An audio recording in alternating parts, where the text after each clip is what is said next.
नमस्कार, मैं ब्रजरतन जोशी बीए द्वितीय वर्ष की इस वर्चुअल कक्षा सेक्शन एजेओ में आप सबका हार्दिक स्वागत और अभिनंदन करता हूं। प्रिय छात्रों, अपने पूर्व के ऑडियो में मैंने आपसे साझा किया कि हिंदी में आदर्श नायक को लेकर क्या विचार है और रीतिकाल में नायक शब्द की व्याख्या की गई और मैंने उसमें आपसे साझा किया कि अंग्रेजी के हीरो का पर्याय यहाँ नायक है और साहित्य का दर्पणकार विश्वनाथ ने उसके लिए नेता शब्द का प्रयोग किया है। और आजकल नाटक में मुख्य पात्र और पात्र शब्द प्रयोग आ रहे हैं। यहाँ पात्र जो है वो सभी पात्रों के लिए प्रयोग में आता है, मुख्य पात्र नायक के अर्थ में प्रयोग आ रहा है।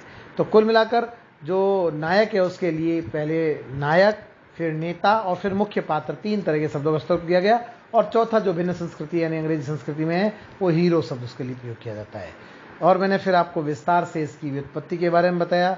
या नायक का अर्थ होता है नी प्लस अक यानी ले जाने वाला, अर्थात जो कथा को फलाग्रम तक ले जाए, आपको आनंद की सर्वोच्च अवस्था तक ले जाए, वो होता है नायक, है ना। और इसलिए नायक के बारे में मैंने ऐसी बातें आपसे की और बताया कि भारतीय मत क्या है, पाश्चात्य मत क्या है और दोनों ही मतों के सार के रूप में एक आदर्श नायक के अंदर क्या गुण हो सकते हैं, उसकी सूची के बारे में भी मैंने पर्याप्त ढंग से आपसे चर्चा की। नाउ आज के इस कालांश में मैं आपसे बात करूंगा नायक के स्वरूप को लेकर।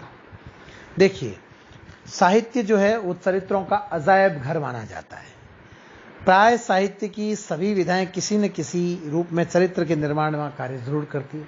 कविता में भी चरित्र होता है, कहानी में होता है, उपन्यास में, नाटक में, रेखा चित्र में, सब में चरित्र तो होता ही है। साहित्यकार क्योंकि स्वयं अपने आप में एक चरित्र है और वह अपने ही माध्यम से एक चरित्र की सृष्टि भी यहाँ कर रहा है, तो वो जो एक तरह से जीवन से जब जुड़ता है और जीवन के विविध आयामों से जब जुड़ता है तो उन विविध आयामों के साथ उस चरित्र के रिश्ते के अंतर्द्वंदात्मक विकास को हमारे सामने रखता है।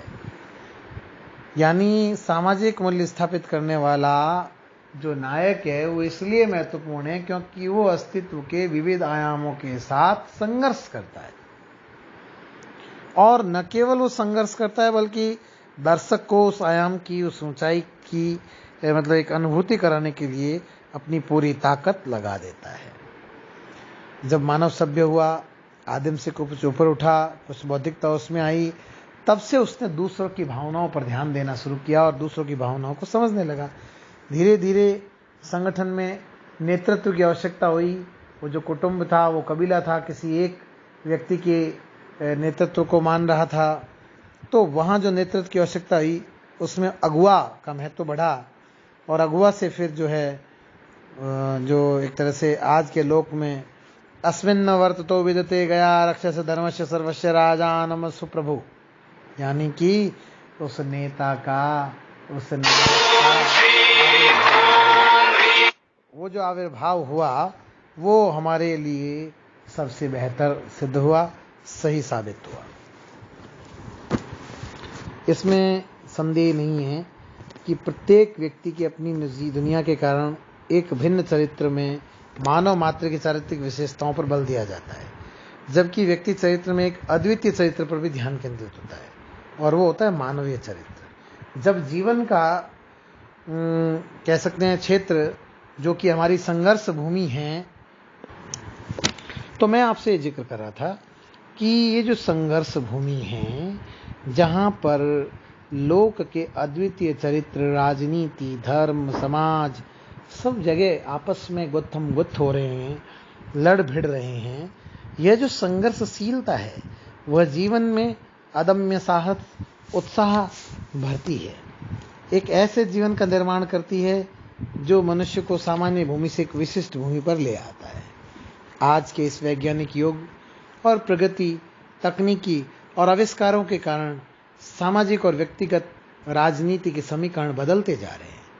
परिवर्तन की प्रक्रिया बहुत तेजी से चल रही है। जगत व्यक्तिवाद और समाजवाद की अपेक्षा अब जातिवाद, प्रांतवाद की ओर अग्रसर हो रहा है। ऐसी स्थिति में हम केवल अपने बाबा वाक्यम प्रमाणम वाले कुछ वाक्यों को मानकर उनको उससे चिपके नहीं, ये ठीक नहीं है। क्योंकि सामाजिक राजनीतिक जो होती है वो युग की मांग होती है। वो सामाजिक जो है, वो राजनीतिक जो है, वो युग की मांग को पहचानता है। इस बदलते हुए समीकरण के अनुसार पहले तो केवल श्रेष्ठ कुलीन पुरुष ही नायक हो सकता था, आजकल तो सामान्य मनुष्य भी नायक हो सकता है। समाज का कोई व्यक्ति चाहे कितने ही निम्न वर्ग में हो, वह गौरव से गौरवशाली चरित्र का अभिनय कर सकता है, उसके बारे में विचार विमर्श कर सकता है। तो ऐसी बात नहीं है।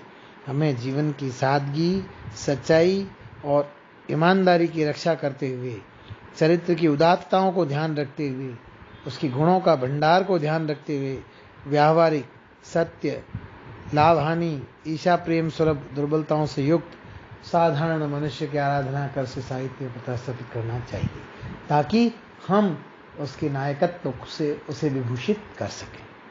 तो इस प्रकार मैंने आज के इस कालांश में आपसे साझा किया कि नायक का अर्थ क्या है, स्वरूप क्या है, नाट्यशास्त्र में उसका क्या लक्षण बताया है, और उस स्वरूप के अंतर्गत मैंने आपको बताया कि किस तरह से वो सामाजिक मूल्यों के निर्माण में, राजनीतिक मूल्यों के निर्माण में, बदली हुई परिस्थितियों के अनुकूल उसकी हमारे जीवन में भूमिका रहती है। आपने मेरी बात को ध्यान से सुना।